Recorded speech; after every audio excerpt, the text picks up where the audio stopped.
எல்லாருக்கும் வணக்கம். ரொம்ப நன்றி உங்களுடைய அன்புக்கு நான் எல்லார் சார்பாகவும் சொல்லிக்கிறேன்.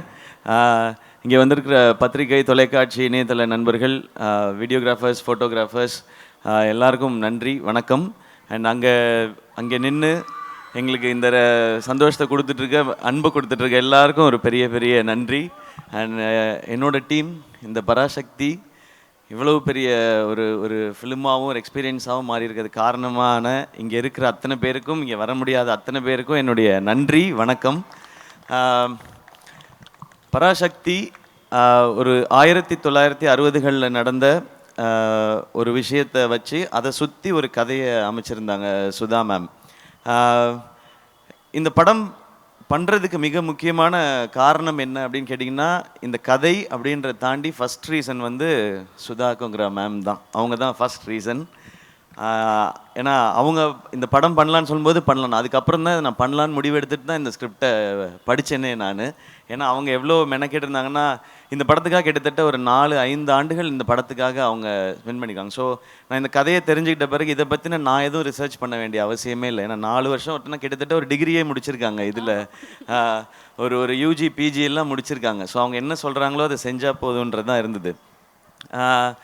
இதில் இந்த படம் பண்ணுறது ஒரு பெரிய சவால் எல்லாருக்குமே, நடிக்கிறதா இருக்கட்டும், இந்த கேரக்டரை ஏற்றுக்கிறதா இருக்கட்டும். ஸோ எல்லோரும் இந்த சவாலுக்கு தயாராக இருந்தோம்.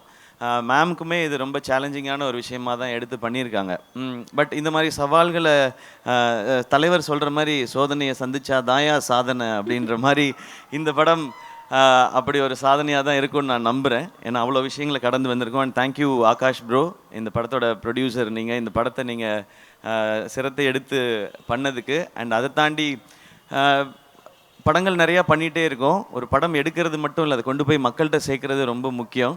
அது என்ன மாதிரி வகையில் இந்த படத்தை புரிஞ்சுக்கிட்டு செய்கிறதுன்னு ஒன்று இருக்குல்ல, அதுக்கு இந்த ஈவெண்ட்டும் ஒரு எக்ஸாம்பிள் நினைக்கிறேன். ஸோ உங்களுக்கும் உங்கள் டீமுக்கும் வாழ்த்துக்கள், நன்றி. அதுக்கப்புறம் நான் ஆக்சுவலாக எல்லாரை பற்றியும் நான் ஆடியோ லான்ச்சில் தான் பேசணும்னு வச்சுருந்தேன். ஏன்னா நிறையா இருக்குது, எனக்கு ஒவ்வொருத்தருக்கும் 10 நிமிஷம் இருக்குது. ஒரு எபிசோடாக வச்சுருக்கேன்.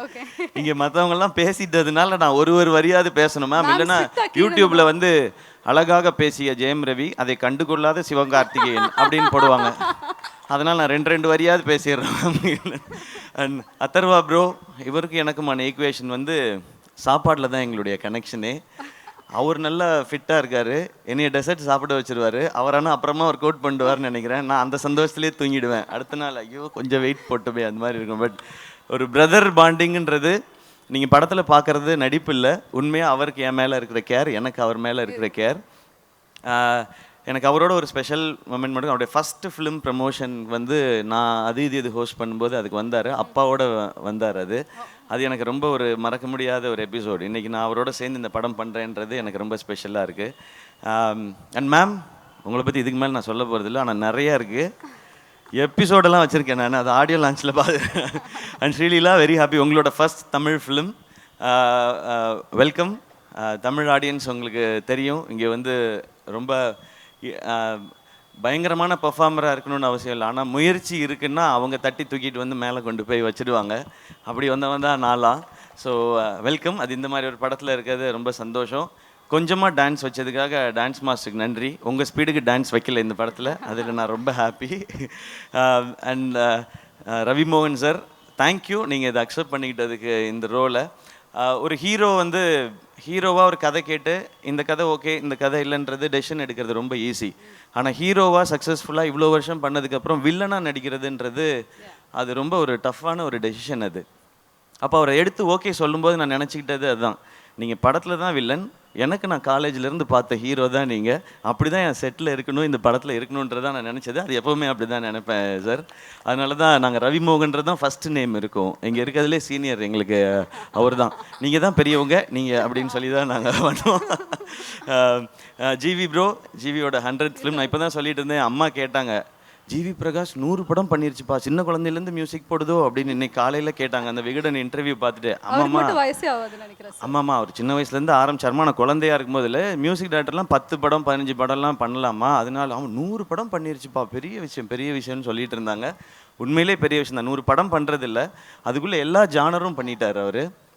ஸோ அவருக்கு இப்போ பாருங்களேன் பீரியட் ஃபிலிம் பண்ணும் போதே ஏற்கனவே 1001 இருக்குது, ஒரு மதராசப்பட்டினம் இருக்குது, பராசக்தி இருக்குன்னு போது அதுக்குள்ளே எப்படி வெரைட்டி கொடுக்கணுன்ற இந்த சாங்ஸ்க்கும் பிஜிஎம்ஸ்க்கும் ரொம்ப ரொம்ப தேங்க்ஸ் ஜிவி. இன்னும் நிறைய இருக்குது உங்களை பற்றி பேச வேண்டியது, ஆடியோ லான்ச்சில் வச்சுக்கிறேன் வாடி.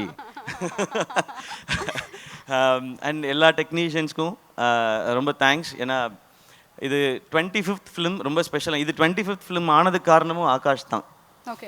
நான் இன்னொரு படம் பண்ணிட்டு இந்த படம் பண்ணலான் போது ஆனால் இது 25th ஃபிலிமாக இருக்கணும் போது எனக்கு சொன்னேன், இதை விட ஒரு ஸ்பெஷல் ஃபிலிம் 25th ஃபிலிமுக்கு கிடைக்குமான்னு தெரியல.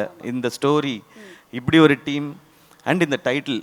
ஸோ இது வந்து அந்த பராசக்தியோட அருள் தான் நினைக்கிறேன் எனக்கு கிடைச்சிருக்குது. ஸோ இதெல்லாம் அமைஞ்சிருக்குன்றது. அண்ட் வேர்ல்ட் ஆஃப் பராசக்தி 1960களுக்கு உங்களை எடுத்துகிட்டு போய் ஒரு 2.5 மணி நேரம் கூட்டிகிட்டு போய் ஒரு 2.5 மணி நேரம் உங்களுக்கு அந்த எக்ஸ்பீரியன்ஸை காட்டுறதுக்கான முயற்சி தான் எல்லாருமே பண்ணியிருக்கோம். இந்த படம் ரொம்ப ரொம்ப முக்கியமான ஒரு பிரச்சனையை பேசும். ஆனால் அது கூடவே காதல், பாசம், வீரம், புரட்சின்னு எல்லாமே பேசுகிற படமாக இருக்கும். இந்த பொங்கலுக்கு பராசக்தி ஒரு நல்ல செலிப்ரேஷனாக இருக்கும். எல்லாரும் தேட்டரில் பாருங்கள். இந்த இடத்தையும் உங்களுக்கு ஃப்ரீ டைம் இருந்ததுன்னா வந்து எக்ஸ்பீரியன்ஸ் பண்ணுங்கள். ஃப்ரீ டைம் இல்லை, கண்டிப்பாக வரணும். அப்படி நான் சொல்லக்கூடாது இல்லை. ஏன்டா எங்களுக்கு எவ்வளோ வேலை இருக்குது, நீ என்னடா கண்டிப்பாக வரணுன்ற அப்படின்னு கேட்பாங்க. உங்களுக்கு தெரியாது மேடையில் பேசுறது எவ்வளோ கஷ்டம்னு.